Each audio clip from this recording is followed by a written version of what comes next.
Čo občas tuším, nechám radšej tmám. Aká nás ešte čaká bolesť?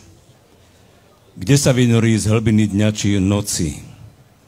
Z ktorého miesta vytriskne náhla a taká samozrejmá, ako by bola odjak živa tam.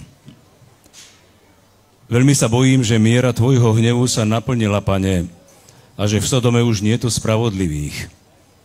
Iba, že sú deti. Ako naložíš s deťmi?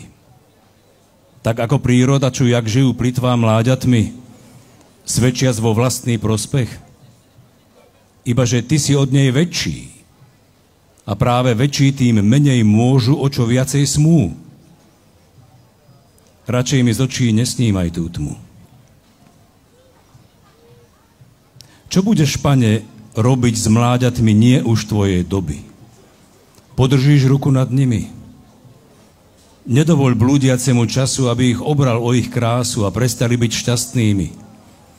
Aby im vzal ich melódiu a trávil studne, ktoré pijú, a pustošil ich srdiečka.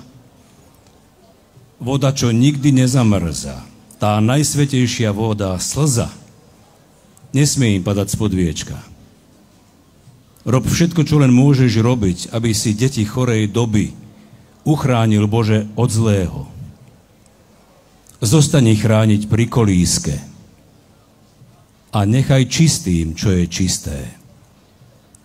Umreli by sme bez neho.